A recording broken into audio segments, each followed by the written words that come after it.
Alors nous avons eu l'occasion de venir à Madagascar pour aider une autre ONG. Et là nous avons vu qu'il y avait des gens qui travaillaient très courageusement, mais qui étaient très pauvres et qui vivaient dans des conditions très très difficiles.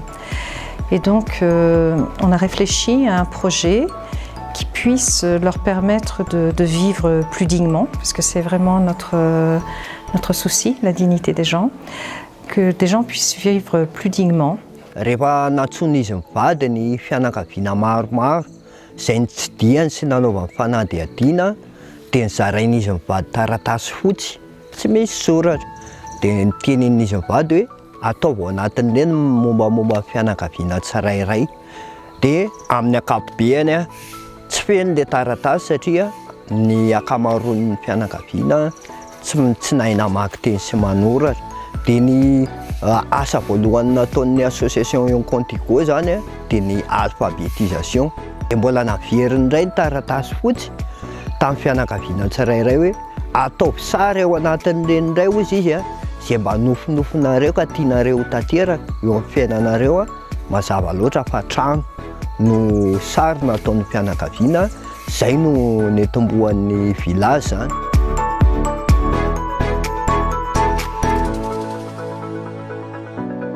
Alors on a commencé à réfléchir et on s'est dit on peut construire effectivement des maisons assez facilement, mais si on ne construit que des maisons, les gens restent dépendants toute leur vie.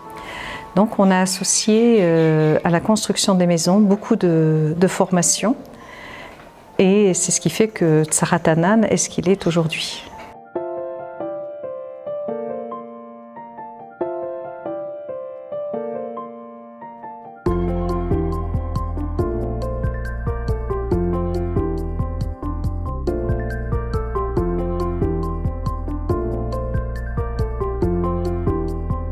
Produit chimique afaka tsy ampiasaina mihitsy fa eto aminay zao de bio zany hoe zavatra tsy misy produit chimique mihitsy no atao ohatra amin'izany hoe ny zesikomby ohatra amin'izany hoe ny famonoana le bibikely dia fa manana zavatra izay edina amin'izany zavatra izany avy amin'ny zavamaniry ihany. Ohatra hoe edina amin'ny bibikely izao ravina voandelaka nototoina dia atao anatin'le tsifitsifitra dia iny tsifirana aminazy na ambolenan'le voninkazo ositsika hoe mahavoadala reny mamofona be dia reny mambolena eo akaikiny.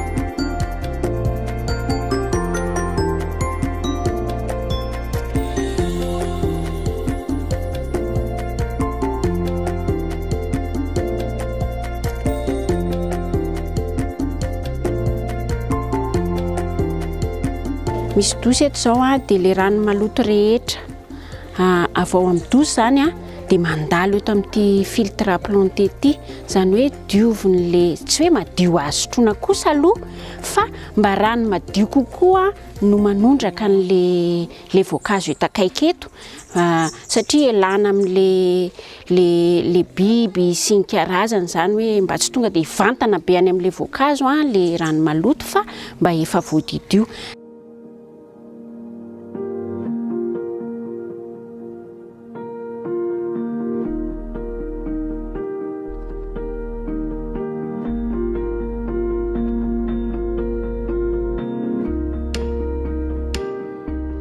ny tombontsoa ngeza be izay ampiasainay ny toilette sesa dia tsinjovanay le rano sotroinay satria ny rano sotroinay a dia avy any ambanin'ny tany daholo no mivoaka izany hoe lava-drano zany a no misy moteur mampakatra dia rehefa ohatra ka hoe manao WC zahay ka mandavaka WC dia manao maloto dia any aoriana any a miona ihany a le rano madio fisotro sy le WC.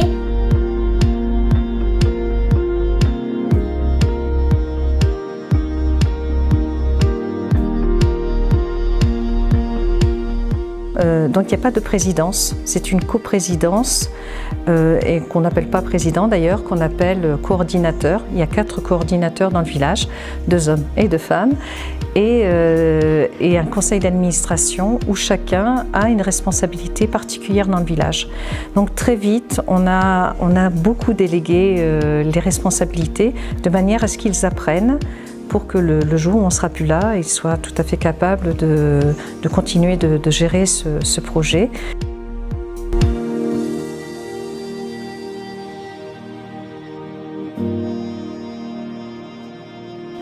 C'est pour ça que depuis l'année dernière, on organise ce qu'on appelle des transmissions.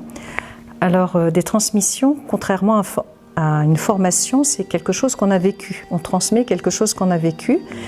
Et donc on fait des transmissions qui durent 2 semaines et on aborde avec des stagiaires malgaches vraiment toute cette expérience de Saratanan, tout ce qu'on a compris, tout ce qu'on a appris, les erreurs qu'on a faites. Dès le départ, on leur a dit aussi, apprenez tout ce que vous pouvez apprendre parce qu'un jour, nous, on ne sera plus là.